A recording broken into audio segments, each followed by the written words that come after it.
नमस्कार। इन खबर में आपका स्वागत है। कहते हैं कि सियासत में सिर्फ सैद्धांतिक विरोध होता है, राजनीतिक दलों में अस्थायी दुश्मनी का भाव नहीं होता। यही राजनीति का असली चरित्र भी है।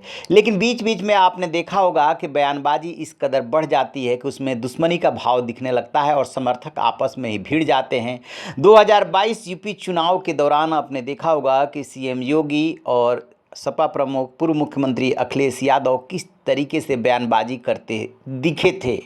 जहां सीएम योगी मुजफ्फरनगर कैराना की गर्मी उतारने की बात कर रहे थे, वहीं सपा प्रमुख अखिलेश यादव बाबा और बीजेपी की भाप निकालने की बात कर रहे थे, चिलम और धुएं की बात कर रहे थे। कहीं ना कहीं ये जो आक्षेप थे वो निजी भी हो रहे थे।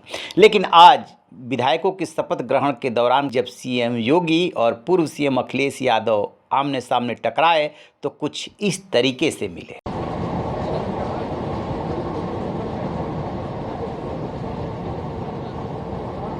जैसा कि आपने देखा, सीएम योगी आ रहे हैं, अखिलेश यादव विधानसभा कर्मचारी से कुछ बात कर रहे हैं। इसी बीच में आमना सामना होता है, दोनों मुस्कुरा करके हाथ मिलाते हैं।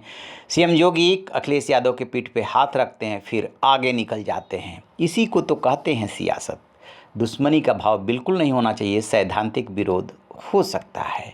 एक बार अखिलेश यादव से इंटरव्यू में पूछा गया था कि क्या सीएम योगी से आपकी बातचीत होती है, मुलाकात होती है, तो उन्होंने कहा था कि कभी कभार, कभी घर पे वो मुलायम सिंह यादव को जन्मदिन की शुभकामना देने आए थे, तब बात हो गई, फ़ोन पे एक आध बार बात हो गई। वैसे न मुलाकात होती है, न बातचीत खास होती है। और ठीक इसी तरीके से सीएम योगी तब लोकसभा के सदस्य हुआ करते थे और उन्होंने भाषण के दौरान बहुत हल्के फुल्के अंदाज में कहा था, जब 2017 में वो मुख्यमंत्री बने थे, तो कि राहुल गांधी उनसे बड़े हैं और अखिलेश यादव छोटे, इसीलिए वो बीच में आ गए, यानी कि बाजी सीएम योगी मार ले गए। कहने का मतलब उनका उस समय ये था कि अखिलेश यादव और राहुल गांधी दोनों मिल करके चुनाव लड़े थे, लेकिन बाजी हाथ लगी थी बीजेपी की और योगी सीएम बन गए थे। इसे ही कहते हैं सियासत। रहिए न बेखबर, देखते रहिए इन खबर। Thank you. इन खबर चैनल को सब्सक्राइब करें।